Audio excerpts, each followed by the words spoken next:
എഴുതാനുള്ള കാരണം പേഴ്സണലായിട്ടും അല്ലെങ്കിൽ ചുറ്റുള്ള ആളുകൾക്കൊക്കെ ഫേസ് ചെയ്യുന്നതായിട്ടൊക്കെ കണ്ടിട്ടുണ്ട് ഈ ബോഡി ഷേമിംഗ്. എങ്കിൽ നീ അങ്ങനെ പറയല്ലേ എന്ന് പറയുന്നേരം നമ്മൾ ഹ്യൂമർ സെൻസ് ഇല്ലാത്തവരും നമ്മൾ ഫണ്ണല്ലാത്തവരും അല്ലെങ്കിൽ നമ്മൾ സ്പോർട്സ്മാൻ സ്പിരിറ്റ് ഇല്ലാത്തവരൊക്കെ ആയിട്ട് മാറും.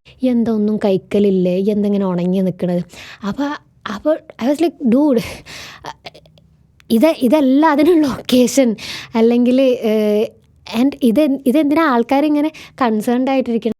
അപ്പോൾ കറുത്ത് കരിവാളിച്ച അണ്ണാച്ചികളെ പോലെ ആകാന്ന് പറഞ്ഞത് ഭയങ്കര മോശപ്പെട്ട കാര്യമാണെന്നുള്ളത് കുട്ടിയുടെ മനസ്സിലുണ്ട്. ജാതീയത കേരളത്തിലില്ല, അല്ലെങ്കിൽ കേരളത്തിൽ അങ്ങനെ പുറത്തൊക്കെ കാണാൻ മാതിരിത്തെ ജാതി പ്രശ്നങ്ങളൊന്നും കേരളത്തിലില്ല എന്നൊക്കെ പറയുമ്പോഴും നമ്മളെ വീട്ടിലുണ്ട്. അപ്പോൾ ഞാൻ പറഞ്ഞത് അതെനിക്ക് കൊള്ളുന്നുണ്ട്, അതുകൊണ്ടാണ് ഞാൻ അതിനെക്കുറിച്ച് എഴുതുന്നത്. അതവർക്ക് മനസ്സിലാവട്ടെ. അറ്റ്ലീസ്റ്റ് മനുഷ്യന്മാർക്ക് വിഷമം ഉണ്ടാവുന്നുണ്ട്, മനുഷ്യന്മാർക്ക് ഇതുകൊണ്ട് രാത്രി ഉറങ്ങാൻ പറ്റാത്ത അവസ്ഥ ഉണ്ടാവുന്നുണ്ട്. നമ്മൾ പറഞ്ഞ പോലെ വെൽ എഡ്യൂക്കേറ്റഡ് ആയിട്ടുള്ള അല്ലെങ്കിൽ ഒരുപാട് എക്സ്പോഷറുകൾ കിട്ടിയിട്ടുള്ള ലോകം കണ്ടിട്ടുള്ള ആൾക്കാരൊക്കെയാണ് ഇതുപോലെ തമാശിക്കാറുള്ളത്.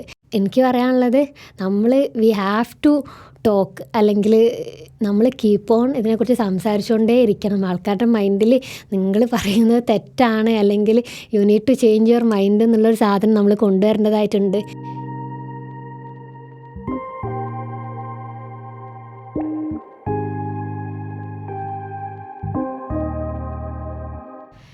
ഇൻസ്റ്റഗ്രാമിൽ മുമ്പ് പലപ്പോഴും ഞാൻ എഴുതിയിട്ടുള്ള അല്ലെങ്കിൽ പലപ്പോഴും എഴുതി എക്സ്പ്രസ് ചെയ്തിട്ടുള്ള വിഷയമാണ് പലതരത്തിലുള്ള ബോഡി ഷേമിങ്ങുകൾ.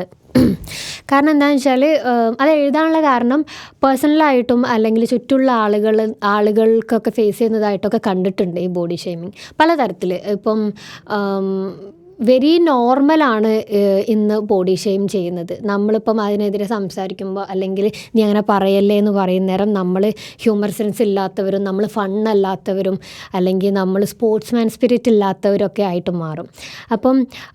ഇപ്പം എൻ്റെ അടുത്ത ആളുകൾ എന്താ കഴിക്കാനൊന്നും കിട്ടാറില്ല, പട്ടിണിയാണോ?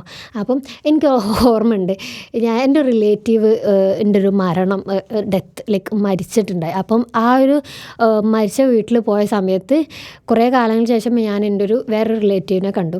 അപ്പോൾ പുള്ളിക്കാരി എൻ്റെ അടുത്ത് ചോദിച്ചത്, ആ ഒരു ഒക്കേഷൻ നോക്കണം, എല്ലാവരും ഭയങ്കര വിഷമിച്ചിരിക്കുന്ന അല്ലെങ്കിൽ ഒരു മരണ വീടാണ്. അപ്പം പുള്ളിക്കാരി വെരി സീരിയസ്ലി വന്ന് ചോദിച്ചത്, എന്താ ഒന്നും കഴിക്കലില്ലേ, എന്തെങ്ങനെ ഉണങ്ങി നിൽക്കണത്. അപ്പോൾ ഐ വാസ് ലൈക്ക് ഡൂഡ്, ഇതല്ല അതിനുള്ള ഒക്കേഷൻ. അല്ലെങ്കിൽ ആൻഡ് ഇതെന്തിനാ ആൾക്കാരിങ്ങനെ കൺസേൺഡ് ആയിട്ടിരിക്കണേ. അപ്പം ഞാൻ പറഞ്ഞു, ഇല്ല ഞാൻ ഒന്നും കഴിക്കലില്ല, ഞാൻ പട്ടിണി കിടക്കാറാണ് പതിവ്. ഞാൻ ആൾ ചോദിച്ച അതേ സീരിയസ് ആയിട്ട് തന്നെ ഞാൻ തിരിച്ച് പറഞ്ഞു, ഇല്ല ഞാൻ ഒന്നും കഴിക്കില്ല, പട്ടിണി കിടക്കാറാണ് പതിവ് എന്ന് പറഞ്ഞു. അതേപോലെ തന്നെ പലരും ചോദിക്കും, അപ്പോഴൊക്കെ ഞാൻ അവർ ചോദിക്കുന്ന അതേ സീരിയസ്നെസ്സോട് കൂടിയിട്ട് തന്നെ ഞാൻ തിരിച്ച് മറുപടി പറയും, ഇല്ല ഭക്ഷണം കഴിക്കാറില്ല, അങ്ങനെ പറയും. പിന്നെ അതേപോലെ തടിച്ച ആൾക്കാരെ കാണുമ്പം എന്താ പറയുക, കഴിക്കണതെല്ലാം വീട്ടിലുള്ളതെല്ലാം ഈ തന്നെയാണോ കഴിക്കുക, അത് ഏത് റേഷൻ പീടികയിൽ നിന്നാണ് അരി വാങ്ങിയത്. അപ്പം ഇതൊക്കെ ഭയങ്കര ഫണ്ണാണ്, അല്ലെങ്കിൽ ഇതൊക്കെ ഭയങ്കര തമാശയാണ്, അല്ലെങ്കിൽ ഇതൊക്കെ ഭയങ്കര കോമഡി ആയിട്ട് ലൈക്ക് ഒരു സർക്കിളിൻ്റെ ഒക്കെ അകത്തിരുന്ന് സംസാരിക്കുമ്പം ഇതൊക്കെ ഭയങ്കര തമാശയായിട്ട് ബാക്കി എല്ലാവരും ഒരുമിച്ച് ചിരിക്കുന്ന തമാശയാണ്. പക്ഷേ ഇത് കൊള്ളുന്നത് നമുക്ക് മാത്രമായിരിക്കും. അപ്പം ഞാൻ വെരി റീസെൻ്റ്ലിയാണ് ഇതിനെക്കുറിച്ച് എഴുതുന്നത് നിർത്തിയത്. ഞാൻ കീപ്പ് ഓൺ ഇതിനെക്കുറിച്ച് എഴുതാറുണ്ടായിരുന്നു, പലതരത്തിലുള്ള ബോഡി ഷേമിങ്ങൾ. ഇപ്പം എൻ്റെ ഇതേപോലെ റിലേറ്റീവിൻ്റെ കൊച്ച് ആൾ സ്കൂളിലെങ്ങാണ്ട് പോയപ്പം, സ്കൂളിലല്ല വേറെ അടുത്ത വീട്ടിലെങ്ങാണ്ട് പോയപ്പം അവിടെയുള്ള കുട്ടീൻ്റെ കൂടെ അവൾ കളിക്കണില്ല. അപ്പം ഞാൻ ചോദിച്ചു, ഈ എന്താ ഓലെ കൂടെ കളിക്കാത്ത? അപ്പോൾ എൻ്റെ അടുത്ത് പറഞ്ഞു, ആ കുട്ടി കറുത്തിട്ടാണെന്ന് പറഞ്ഞു. അപ്പം ഈ കുട്ടീൻ്റെ ഉള്ളിൽ കറുപ്പ് എന്നുള്ള സാധനം. അപ്പോഴാണ് ഞാൻ ആലോചിക്കണത്, ഇവളുടെ അടുത്ത് ഇങ്ങനെ വീട്ടിൽ നിന്ന് പറയാറുണ്ട്, ഇവൾ കുറച്ചുകൂടിയും ലൈറ്റായിട്ടുള്ള ടോണിലാണ്, ലൈക്ക് കുറച്ചുകൂടി വെളുത്തിട്ടിരിക്കുന്ന ഒരാളാണ്. അപ്പം ഇവളുടെ അടുത്ത് ഇങ്ങനെ പുറത്ത് കളിച്ച് വരുമ്പം വീട്ടിൽ നിന്ന് പറയും, കറുത്ത് കരിവാളിച്ച അണ്ണാച്ചികളെ പോലെ ആയിണ്ടല്ലോ. അപ്പോൾ കറുത്ത് കരിവാളിച്ച അണ്ണാച്ചികളെ പോലെ ആകാമെന്ന് പറഞ്ഞത് ഭയങ്കര മോശപ്പെട്ട കാര്യമാണെന്നുള്ളത് കുട്ടിയുടെ മനസ്സിലുണ്ട്. അപ്പം ഇവൾ കറുത്തിട്ടുള്ളൊരു കുട്ടീൻ്റെ കൂടെ കളിക്കാൻ എത്ര വയസ്സ്, 3 വയസ്സെങ്ങാണ്ടുള്ള സമയത്താണ്, 3-4 വയസ്സുള്ള സമയത്താണ് ഈ സംഭവം. അപ്പോൾ ഞാൻ വിചാരിക്കുക, എത്ര എത്ര ടോക്സിക്കായിട്ടാണ് ആ സാധനം കുട്ടീൻ്റെ മനസ്സിൽ ഇൻജെക്റ്റ് ആയിട്ടിരിക്കണമെന്നുള്ളത്. നമുക്കത് വെരി നോർമലായിട്ടുള്ള വാക്കാണ്. അതേപോലെ മൂക്ക് കുത്തുമ്പം നമ്മൾ മൂക്കുത്തി വരുമ്പം ഞാൻ പലപ്പോഴും കേട്ടിട്ടുള്ള സാധനമാണ് മറ്റേ നമ്മളെ ട്രാഫിക് ജാമിൽ മറ്റേ പാത്രങ്ങളൊക്കെ വിൽക്കാൻ വരുന്ന ഈ രാജസ്ഥാനികളായിട്ടുള്ള സ്ത്രീകളൊക്കെ ഉണ്ടാവുമല്ലോ, മറ്റേ ഇങ്ങനെ മുന്നോട്ട് സാരിയൊക്കെ കൊടുത്തിട്ടുള്ള, അപ്പോൾ അവരെ പോലെ ഉണ്ട് എന്ന് പറയും. മറ്റേ എന്താ ട്രാഫിക് ജാമിൽ വരുന്ന ചട്ടി, മറ്റേ പത്തിരി ചട്ടി വെക്കാൻ വരുന്ന രാജസ്ഥാനികളെ പോലെ ഉണ്ടല്ലോ എന്നൊക്കെ. അപ്പോൾ അതൊക്കെ ഭയങ്കര മോശമായിട്ടുള്ള കാര്യമാണ് എന്ന് വിചാരിക്കുന്നത്. അതേപോലെ ഞാൻ മുമ്പ് എഴുതിയ വിഷയം തന്നെയാണ്. ഇതുപോലത്തെ എൻ്റെ ഒരു സുഹൃത്ത് 10ാം ക്ലാസ്സിൽ ട്യൂഷന് നമ്മളൊക്കെ ട്യൂഷൻ ചേർന്നപ്പോൾ അവൾ ട്യൂഷന് ചേർന്നില്ല. അപ്പോൾ എന്താ ചോദിച്ചപ്പം അവളെ വീട്ടിൽ നിന്ന് സമ്മതിക്കണില്ല. അപ്പോൾ എന്താ വീട്ടിൽ നിന്ന് സമ്മതിക്കാത്ത? അപ്പോൾ നമ്മൾ ട്യൂഷനിൽ ക്ലാസ് എടുത്തുകൊണ്ടിരുന്നൊരു സാറ് ഒരു ലോ കാസ്റ്റിലുള്ള ഒരാളാണ്, അല്ലെങ്കിൽ ഒരു താഴ്ന്ന ജാതിക്കാരനായിട്ടുള്ള ഒരാളാണ്. അപ്പോൾ ഇവളുടെ വീട്ടിൽ നിന്ന് പറഞ്ഞത് ആ കണക്കം പഠിപ്പിച്ചാലാണോ എനിക്ക് മനസ്സിലാവുക, ഒരു സ്കൂളിൽ മാഷന്മാർ പഠിപ്പിച്ചാൽ എനിക്ക് മനസ്സിലാവില്ലേ. അപ്പം അവിടെ പ്രശ്നം കണക്കനാണ്, അല്ലെങ്കിൽ ആ ഒരു ജാതിയാണ് പ്രശ്നം. അപ്പം എനിക്കിതിൻ്റെ ലോജിക്ക് മനസ്സിലാവണില്ല. എങ്ങനെ മനുഷ്യന്മാർക്ക് നമ്മൾ പറയും ജാതീയത കേരളത്തിലില്ല, അല്ലെങ്കിൽ കേരളത്തിൽ അങ്ങനെ പുറത്തൊക്കെ കാണാൻ മാതിരിത്തെ ജാതി പ്രശ്നങ്ങളൊന്നും കേരളത്തിലില്ല എന്നൊക്കെ പറയുമ്പോഴും നമ്മളെ വീട്ടിലുണ്ട്. നമ്മളെ വീട്ടിലിപ്പോഴും ചെറുമ്മന്മാരും ചെറുമികളും എന്നൊക്കെയുള്ള വാക്കുകൾ ഇപ്പോഴും നമ്മൾ ഉപയോഗിക്കുന്നുണ്ട്. അതേപോലെ കണ്ണാപ്പി എന്നുള്ള വാക്കുകൾ നമ്മളിപ്പോഴും ഉപയോഗിക്കുന്നുണ്ട്. കണ്ണാപ്പി എന്നൊക്കെയുള്ള പറഞ്ഞിട്ടുള്ള ട്രീലുകൾ ഡെയിലി നമുക്ക് പല ആളുകളായിട്ട് നമുക്ക് ഷെയർ ചെയ്ത് തന്നിട്ട് നമ്മളതിന് മറ്റേ ചിരിക്കുന്ന റിയാക്ഷൻ ഇട്ടിട്ട് റിപ്ലൈ ചെയ്യാറുണ്ട്.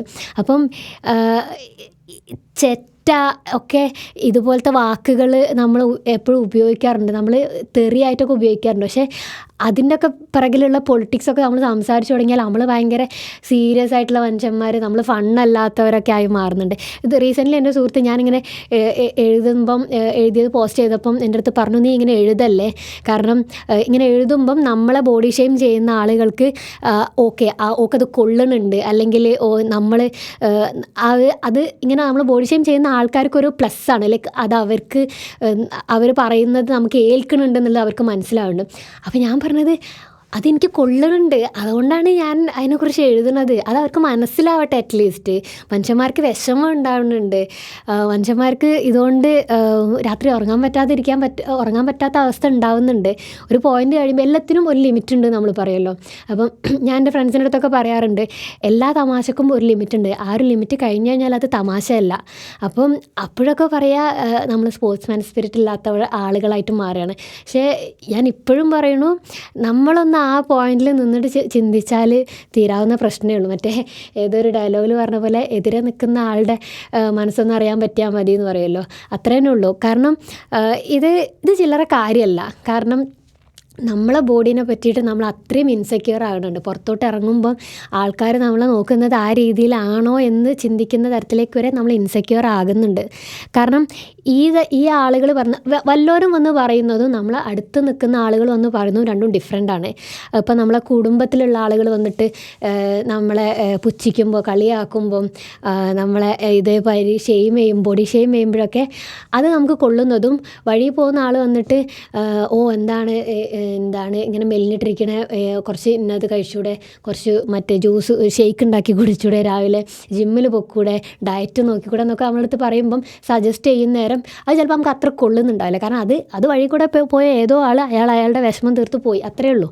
പക്ഷേ നമ്മളെ അടുത്ത് നിൽക്കുന്ന ആളുകൾ, നമ്മളെ ഫാമിലി തന്നെ ഉള്ള ആളുകൾ, നമ്മളെ സുഹൃത്തുക്കളായിട്ടുള്ള ആളുകളൊക്കെ പറയുമ്പം ഞാൻ ആലോചിക്കും, നമ്മളും അവരൊക്കെ ഒരേ പ്രായത്തിലുള്ള ആളുകളായിരിക്കും, അല്ലെങ്കിൽ ഈ പറഞ്ഞ പോലെ 90s കിഡ്സ് എന്ന് പറയുന്ന ആളുകളായിരിക്കും. അപ്പം ഞാൻ വിചാരിക്കും, ഞാൻ ചിന്തിക്കുന്ന അതേപോലെ തന്നെ ആയിരിക്കില്ല അയാളും ചിന്തിക്കുന്നുണ്ടാവുക. ബട്ട് സ്റ്റിൽ അവർ ഇതിനെ കാണുന്നൊരു പെർസ്പെക്റ്റീവ്, അല്ലെങ്കിൽ അവരെന്താ അത്രയും ഗ്രോ ചെയ്യാത്തത്, അവരെന്താ ഇപ്പോഴും അവിടെ തന്നെ നിൽക്കുന്നത്. ഇതിപ്പം നമ്മൾ യൂഷ്വലി പറയാണ്ട് 2024 അല്ലെങ്കിൽ 2024 തീരാറായി, എന്നിട്ട് ഇപ്പോഴും അവിടെയാണ് നിൽക്കുന്നത്, ഒരു ഓട്ടോ വിളിച്ച് ഇങ്ങോട്ട് വായോ എന്നൊക്കെ പറയാറുണ്ട് ഞാൻ ചിലപ്പം. കാരണം അങ്ങനെ ചിന്തിക്കേണ്ട സമയമൊക്കെ കഴിഞ്ഞു. ഇത് തമാശയല്ല, സീരിയസ് ആണ്. അപ്പോൾ നമ്മുടെ അടുത്ത് പലരും ചോദിക്കാറുണ്ട്, ഇതൊക്കെ ഒരു തമാശയായിട്ട് കാണാൻ പറ്റിയിട്ടില്ലെങ്കിൽ എന്താ. പിന്നെ സിനിമകളിലൊക്കെ ഇത് വരുമ്പം എനിക്ക് പഴയല്ല, ഒരു കുറച്ച് മുമ്പ് വന്നുകൊണ്ടിരുന്ന ദിലീപിൻ്റെ കുറേ പടങ്ങളൊക്കെ ഉണ്ടായിരുന്നു. എനിക്കത് കാണാനൊക്കെ ഭയങ്കര ബുദ്ധിമുട്ടാണ്. കാരണം എനിക്കത് തമാശയല്ല. അപ്പം ഞാൻ പിന്നെ അങ്ങനത്തെ പടങ്ങൾ കാണൽ നിർത്തി. അപ്പോൾ എൻ്റെ സുഹൃത്തുക്കളൊക്കെ ചോദിക്കാൻ തുടങ്ങി, ഇതൊക്കെ ഒരു തമാശയല്ലേ, ആൻഡ് അതൊക്കെ ഒരു ഫിലിമല്ലേ, ഫിലിമിനെ ആ ഒരു ഫണ്ണാക്കി കണ്ടാൽ പോരാ. അപ്പോൾ ഞാൻ പറഞ്ഞു, എൻ്റെ മെൻ്റൽ സ്റ്റെബിലിറ്റിനെ അത് ബാധിക്കുന്നുണ്ട്. അപ്പോൾ ഞാൻ എന്തിനാണ് അത് കാണുന്നത്? ലൈക്ക് എൻ്റെ മെൻ്റൽ സ്റ്റെബിലിറ്റി എനിക്ക് ഭയങ്കര ഇമ്പോർട്ടൻ്റ് ആണ്. കാരണം ഞാൻ അൾട്ടിമേറ്റ്ലി തീരുമാനിച്ചൊരു സാധനമാണ് എൻ്റെ മാനസികാരോഗ്യത്തിനും എൻ്റെ മെൻ്റൽ ഹെൽത്തിനും എൻ്റെ ഫിസിക്കൽ ഹെൽത്തിനും ഹാം ചെയ്യുന്ന കാര്യങ്ങൾ ഞാൻ ചെയ്യില്ല എന്ന്. അതേപോലെ ബാക്കിയുള്ള ആളുകളുടെ മെൻ്റൽ ഹെൽത്തിനും ഫിസിക്കൽ ഹെൽത്തിനും ഹാം ചെയ്യുന്ന കാര്യങ്ങൾ മനഃപൂർവ്വം ഞാൻ ചെയ്യില്ല എന്നുള്ളത് ഞാൻ അൾട്ടിമേറ്റ്ലി ഞാൻ ഡിസൈഡ് ചെയ്തിട്ടുള്ള കുറച്ച് കാര്യങ്ങൾ ഒന്ന് അതാണ്. അപ്പം why should I do that? ഞാൻ അങ്ങനെയാണ് അതിനെ കാണാറുള്ളത്. അപ്പം ഇന്നിപ്പം ഇതിനെക്കുറിച്ചിട്ട് ലൈക്ക് സംസാരിക്കുമ്പോൾ തന്നെ എനിക്കറിയാം കുറേ ആൾക്കാർ വന്നിട്ട് പറയും, അല്ലെങ്കിൽ എൻ്റെ അടുത്ത് പേഴ്സണലി അറിയാവുന്ന ആളുകൾ വന്നിട്ട് വേറൊരു സംഭവം കൂടി ഞാൻ പറഞ്ഞുതരാം. ഞാനിങ്ങനെ എൻ്റെ അടുത്ത് ആരെങ്കിലും വന്നിട്ട് ഇങ്ങനെ ബോഡി ഷെയിം ചെയ്യുമ്പോൾ ഞാൻ അപ്പം തന്നെ മറുപടി കൊടുക്കാറുണ്ട്. ഞാൻ കേട്ടുകൊണ്ട് നിൽക്കാറില്ല. അപ്പോൾ ഞാൻ അപ്പം തന്നെ മറുപടി കൊടുക്കാറുണ്ട്. അപ്പോൾ അവർ റിപ്ലൈ എന്താ വെച്ചാൽ, ഇനിയിപ്പോൾ അടുത്ത ഇൻസ്റ്റാഗ്രാം പോസ്റ്റ് വരുമല്ലോ എന്ന്. അപ്പോൾ ഐ വാസ് ലൈക്ക്, ഡൂഡ്, നിങ്ങളിത് പറയുന്നത് കുഴപ്പമില്ല, പക്ഷെ നമ്മളിത് എഴുതുന്നതാണ് കുഴപ്പം.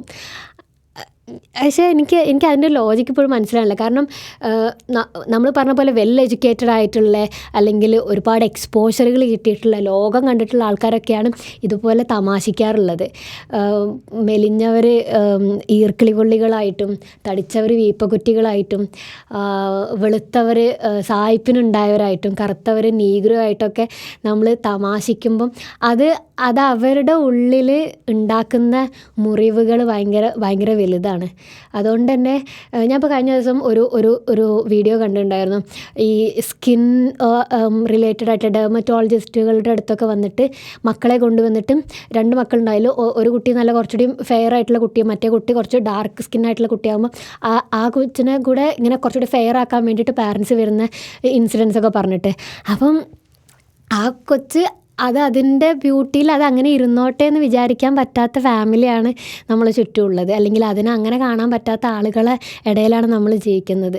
അപ്പം എനിക്ക് പറയാനുള്ളത്, വി ഹാവ് ടു ടോക്ക്, അല്ലെങ്കിൽ നമ്മൾ കീപ്പ് ഓൺ ഇതിനെക്കുറിച്ച് സംസാരിച്ചുകൊണ്ടേ ഇരിക്കണം. ആൾക്കാരുടെ മൈൻഡിൽ നിങ്ങൾ പറയുന്നത് തെറ്റാണ്, അല്ലെങ്കിൽ you need to change your mind എന്നുള്ളൊരു സാധനം നമ്മൾ കൊണ്ടുവരേണ്ടതായിട്ടുണ്ട് എന്നാണ് എനിക്ക് തോന്നിയത്. അതുകൊണ്ട് ഇത് സംസാരിക്കണം എന്ന് തോന്നി. എന്തായാലും നിങ്ങൾ കേട്ടോക്കി.